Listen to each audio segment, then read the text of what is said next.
నమస్తే, welcome to Andhraprabha. నేను లక్ష్మి. తెలంగాణలో అధికార కాంగ్రెస్ ను టార్గెట్ చేయడానికి బీఆర్ఎస్ లో నేతలే కరువయ్యారా? ప్రభుత్వంపై కౌంటర్ అటాక్ చేయాలన్నా, టెక్నికల్ గా ఇరుకున పెట్టాలన్నా గులాబీ పార్టీ పదే పదే ఆ ఒక్క నేతనే ఎందుకు ముందుకు తీసుకువస్తోంది? పార్టీలో సీనియర్లు చాలా మందే ఉన్నా వాళ్లను పక్కన పెట్టి మరి ఆయనకి ఎందుకు ప్రాధాన్యత ఇస్తుంది? రేవంత్ సర్కార్ ను లాక్ చేయాలంటే ఈ నాయకుడే సరైన అస్త్రమని బీఆర్ఎస్ భావిస్తుందా? ఇంతకీ ఆ లీడర్ ఎవరు? ఈ స్టోరీలో చూద్దాం.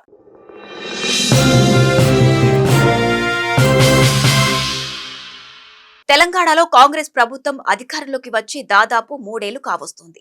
ఈ నేపథ్యంలో రేవంత్ రెడ్డి సర్కార్ వైఫల్యాలను టార్గెట్ చేస్తూ బీఆర్ఎస్ దూకుడు పెంచింది.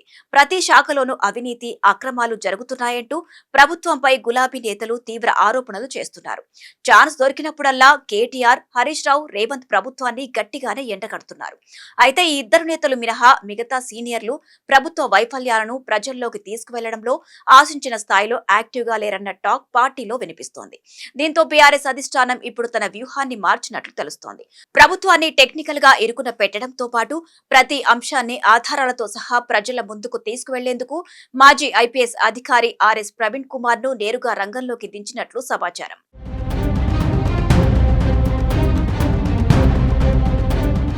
ప్రస్తుతం గులాబీ పార్టీలో ఆర్ఎస్ ప్రవీణ్ కుమార్ కీలక నేతగా మారారు. కాంగ్రెస్ ప్రభుత్వాన్ని టార్గెట్ చేయడంతో పాటు బీజేపీ నేతలపై కూడా విమర్శలు గుప్పించేందుకు బీఆర్ఎస్ హైకమాండ్ వరుసగా ఆయనతోనే ప్రెస్ మీట్లు పెట్టిస్తోందని తెలుస్తోంది.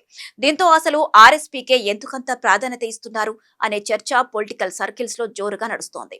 అయితే మాజీ పోలీస్ ఉన్నతాధికారిగా పనిచేసిన అనుభవం ఆయనకు కలిసొస్తుందని అంటున్నారు. ఏ అంశం పైనైనా ఆధారాలతో మాట్లాడటమే కాకుండా ఎలాంటి విషయాన్ని అయినా సరే సామాన్యులకు అర్థమయ్యే వివరించగలగడం ఆర్ఎస్పీకి ప్లస్ పాయింట్ గా మారిందని టాక్.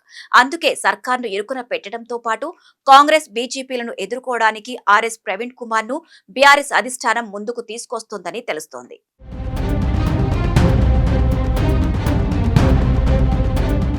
అయితే ఐపీఎస్ సర్వీస్ కు రాజీనామా చేసి రాజకీయాల్లోకి వచ్చిన ఆర్ఎస్ ప్రవీణ్ కుమార్ కు అంతకు ముందు గురుకులాల కార్యదర్శిగా పనిచేసిన సుదీర్ఘ అనుభవం ఉంది. 2023 అసెంబ్లీ ఎన్నికలకు ముందు బీఎస్పీలో చేరిన ఆయన ఆ పార్టీ రాష్ట్ర అధ్యక్షుడిగా బాధ్యతలు చేపట్టారు. అదే ఎన్నికల్లో సిర్పూర్ కాగజ్ నగర్ నుంచి పోటీ చేసి ఓటమి పాలయ్యారు. బీఎస్పీలో ఉన్న సమయంలో బీఆర్ఎస్ తో పాటు కేసీఆర్, కేటీఆర్ పై తీవ్ర స్థాయిలో విమర్శలు, ఆరోపణలు చేశారు. కానీ 2024 లోక్సభ ఎన్నికల సమయంలో మాత్రం బీఆర్ఎస్ తో పొత్తు కోసం కేసీఆర్ తో చర్చలు జరిపారు. అయితే ఈ పొత్తు ప్రతిపాదనకు మాయావతి నుంచి గ్రీన్ సిగ్నల్ రాకపోవడంతో బీఎస్పీకి గుడ్ బై చెప్పిన ఆర్ఎస్పీ బీఆర్ఎస్ లో చేరారు. ఆ తరువాత నాగర్ కర్నూల్ లోక్సభ స్థానం నుంచి బీఆర్ఎస్ అభ్యర్థిగా బరిలోకి దిగినప్పటికీ మరోసారి ఓటమి తప్పలేదు.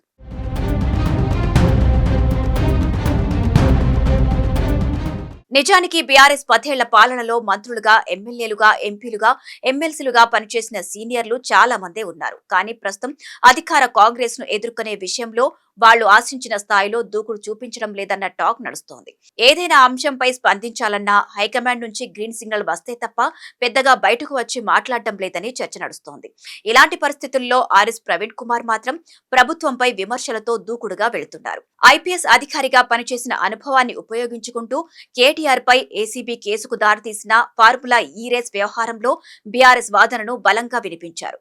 ఫోన్ ట్యాంపింగ్ కేసులోనూ పార్టీ నేతలకు అండగా నిలవడంతో పాటు మేడిగడ్డ పిల్లర్లు కుంగిపోవడం వెనుక కుట్ర ఉందంటూ ప్రభుత్వాన్ని టార్గెట్ చేశారు. ఇక బండి భగీరథ్ ఫోక్సో కేసు విషయంలోనూ పూర్తి వివరాలను అధ్యయనం చేసిన ఆర్ఎస్పీ కీలకమైన లీగల్ పాయింట్లను తెరపైకి తీసుకువచ్చారు. ఈ వ్యవహారంలో బీఆర్ఎస్ తరపున మాట్లాడే బాధ్యతను కూడా హైకమాండ్ ఆయనకి అప్పగించింది. అంతేకాదు వివిధ ప్రభుత్వ శాఖల్లో టెండర్లలో జరుగుతున్న అక్రమాలను కూడా లెక్కలతో సహా బయటపెడుతూ ఆర్ఎస్ ప్రవీణ్ కుమార్ తనదైన శైలిలో ప్రభుత్వాన్ని ఇరుకున పెట్టే ప్రయత్నం చేస్తున్నారు.